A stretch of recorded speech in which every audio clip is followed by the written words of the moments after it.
Configuring Monday.com groups is an essential step in setting up your workflow and team collaboration. To start, log into your Monday.com account and navigate to the workspace where you want to create a group.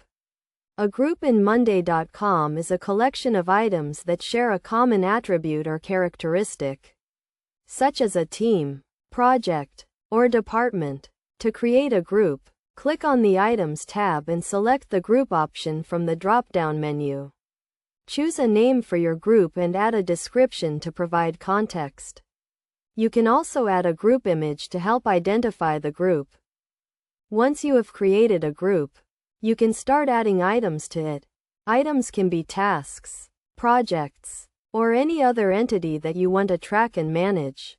To add an item to a group, simply drag and drop it into the group or use the Add to Group option from the Items drop-down menu.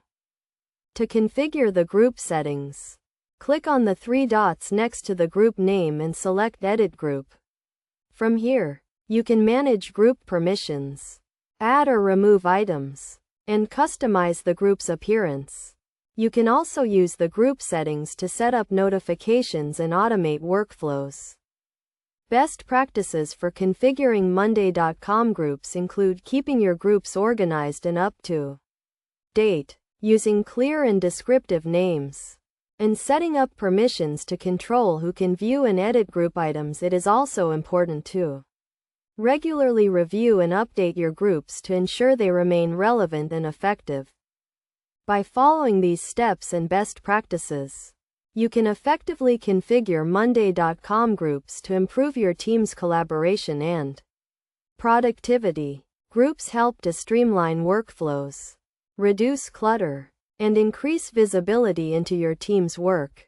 With properly configured groups, you can focus on high-priority tasks and achieve your goals more efficiently.